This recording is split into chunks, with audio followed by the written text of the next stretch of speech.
Mobile phone নির্ভর এই সময়ের জীবন। যোগাযোগে ফেসবুক মেসেঞ্জার ছাড়া এখন অনেকে অচল।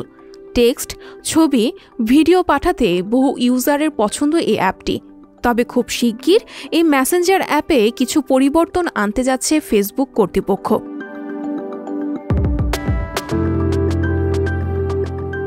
এখন যেমন নতুন করে মেসেঞ্জার ইনস্টল করলে কিছু বিষয়ের অনুমতি দিতে হয়, এরপর মেসেঞ্জারে চলে আসে সেলফোনের SMS।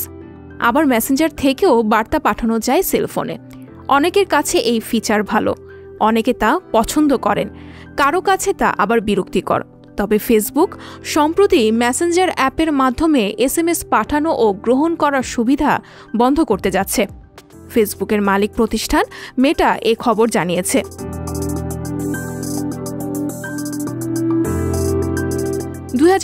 সালে প্রথম মেসেঞ্জারে এই ফিচারটি উন্মুক্ত হয়। এটি যে অনেক ইউজার ব্যবহার করেন তাও নয়।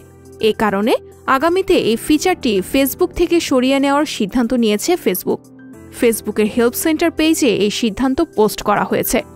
এর মাধ্যমে ব্যবহারকারীদের সামনের দিনের পরিবর্তনগুলোর বিষয়ে জানানো হচ্ছে।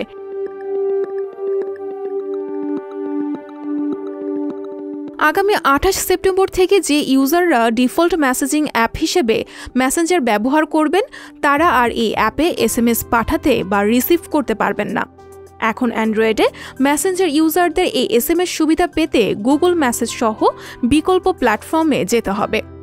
ফেসবুক কর্তৃপক্ষ জানিয়েছেন, যারা SMS পাঠানোর ডিফল্ট অ্যাপ হিসেবে মেসেঞ্জার ব্যবহার করেন তারা 28 সেপ্টেম্বরের পর অ্যাপ আপডেট করলে তখন এই সুযোগ পাবেন না।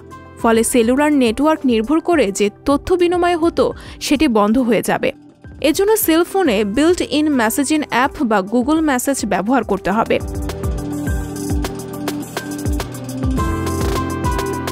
তবে ফেসবুক আশ্বস্ত করেছে, ব্যবহারকারীরা এখনও সেলুলার নেটওয়ার্কে SMS আদান প্রদান করতে পারবেন। সেক্ষেত্রে ডিভাইসে থাকা অন্য অ্যাপের মাধ্যমে মেসেজ হিস্ট্রি চেক করতে হবে। এভাবেই সময়ের পরিবর্তনে বদলে যাচ্ছে প্রযুক্তি। এর যেমন ইতিবাচক দিক আছে, তেমনই থাকছে কিছু ঝামেলাও। এসব কিছুর সঙ্গে মানিয়ে নিলেই ইউজার হবেন ট্রেন্ডি।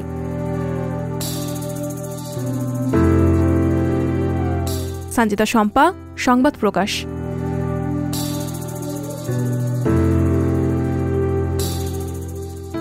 সংবাদ, ফিচার ও অনুষ্ঠানের জন্য ভিজিট করুন সংবাদ প্রকাশের ওয়েবসাইট এবং যুক্ত থাকুন ফেসবুক পেজ ও ইউটিউব চ্যানেলের সঙ্গে।